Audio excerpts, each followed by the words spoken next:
Meus caros, uma das principais notícias dos últimos dias, que não tem havido muitas, é o facto de tanto António Costa como Jorge Sampaio, o antigo Presidente da República, mais conhecido por Cenourinha, e que neste momento até está internado, e daqui lhe desejo as rápidas melhoras, apesar de ele ver o mundo ao contrário do que eu vejo, apesar de ele ter sido cúmplice de alguns dos piores portugueses de Portugal, como Vítor Constâncio, por exemplo, ou Gugu da ONU, António Guterres, espero que ele rapidamente se restabeleça.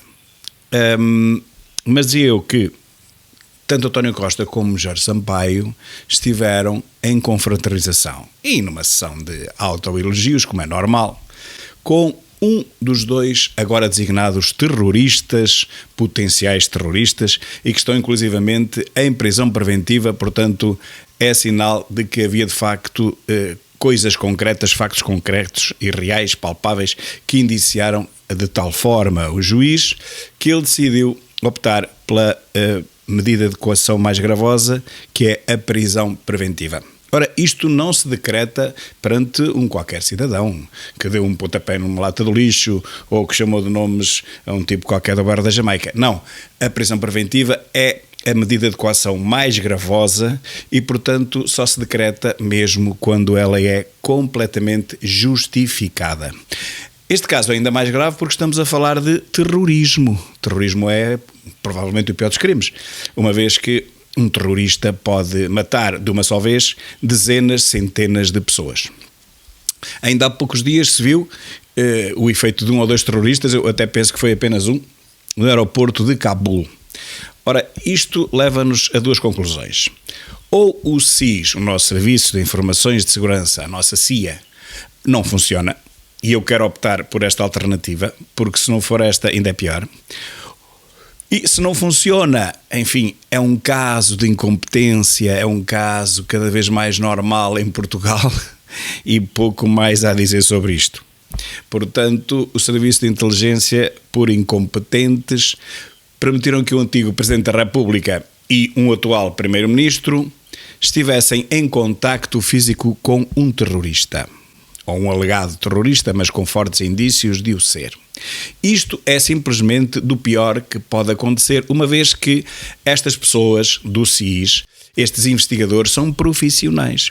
Eles fazem isto não por hobby, ao fim de semana, mas por profissão. E se falharem, estão a pôr em risco a vida de pessoas. E estas pessoas são pessoas que são icónicas. Um antigo Presidente da República e um atual Primeiro-Ministro não são pessoas quaisquer. Portanto, nunca na vida estas duas pessoas podiam ter estado em contacto direto com um terrorista. Isto é a maior incompetência que imaginar se possa. Bom, mas há outra alternativa. E parece-me que esta segunda alternativa é bastante mais grave. E não só mais grave ela é, como também é aquela que está a ser agora ventilada, como se costuma dizer, nos órgãos de comunicação social. E qual é ela?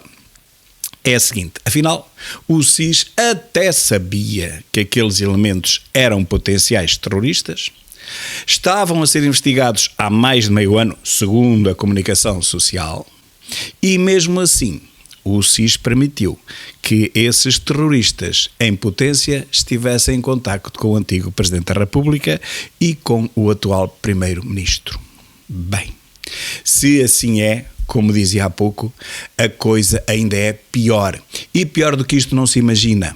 Permitir que o atual Primeiro-Ministro tivesse estado em contacto com um terrorista, sabendo o Serviço de Informações que se tratava de um terrorista que pertencia à organização terrorista Al-Qaeda, que estava ele e o seu irmão a preparar um atentado terrorista na Alemanha. Tudo isto está a ser dito na comunicação social portuguesa. Se o SIS sabia disto, então isto já não é só incompetência. Isto é também, na minha opinião, é um crime cometido deliberadamente pelo Serviço de Inteligência. Porque não há nenhuma forma de justificar o que aconteceu. Não há nenhuma justificação possível para que as autoridades tenham permitido, sem conhecimento sequer, nem do antigo Presidente da República, nem do atual Primeiro-Ministro, sem o seu conhecimento, que estariam em presença de elementos terroristas, pois caso contrário eles não estariam lá, obviamente. Portanto, sem o conhecimento das potenciais vítimas, ter permitido esse contacto físico.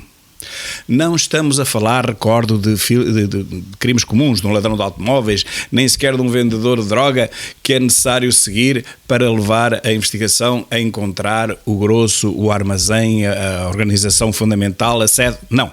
E mesmo que fosse, nunca seria por recurso a um primeiro-ministro ou a um antigo presidente da República que isso se faria.